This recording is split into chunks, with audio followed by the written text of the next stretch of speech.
Pemirsa, Lembu Nandaka merupakan salah satu tokoh penting dalam cerita Tantri yang berjudul Satwa Lembu Nandaka. Tokoh ini digambarkan sebagai figur yang sangat cerdas dan bijaksana dengan penguasaan mendalam di bidang sastra dan agama. Melalui kecerdasannya, Lembu Nandaka mampu memberikan ajaran-ajaran budi pekerti yang halus tidak hanya kepada sesama makhluk, tetapi juga kepada binatang-binatang yang ada di sekitarnya.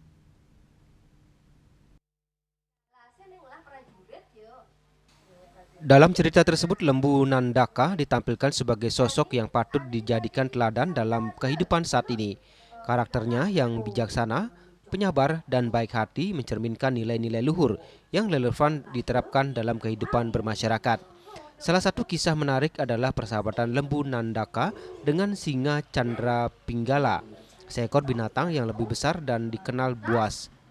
Meskipun memiliki perbedaan sifat dan kekuatan, Lembu Nandaka dengan ketulusan dan kecerdasannya mampu menjalin persahabatan dengan singa Chandra Pinggala.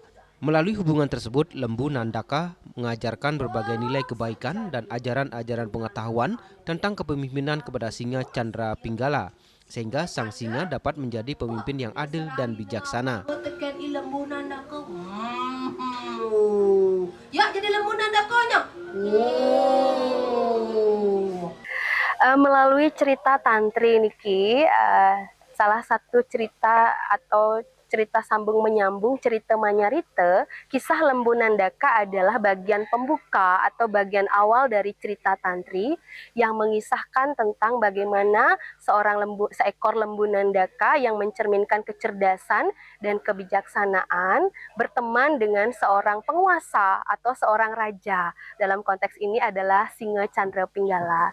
Jadi pertemanan ini tentu bisa menjadi refleksi, menjadi pengingat kita bersama bahwa di balik kekuasaan maupun kepemimpinan seseorang juga dituntut atau diperlukan kecerdasan dan kebijaksanaan. Jadi melalui kecerdasan dan kebijaksanaan dia mampu memimpin rakyatnya dengan lebih baik dan sejahtera. Lebih lanjut, Yesi Chandrika menyampaikan bahwa harapan dari penyampaian cerita Satwa Lembu Nandaka kepada anak-anak adalah agar mereka mampu belajar memimpin diri sendiri. Anak-anak diharapkan dapat menggunakan kecerdasan dan wiweke atau kemampuan membedakan antara baik dan buruk, sehingga mereka dapat terhindar dari berbagai permasalahan dan persoalan hidup yang berpotensi membawa penderitaan. Melalui cerita Tantri seperti Lembu Nandaka, nilai-nilai pendidikan karakter dapat ditanamkan sejak dini, sekaligus melestarikan warisan sastra tradisional yang syarat makna dan kearifan lokal. Hendra, Bali TV.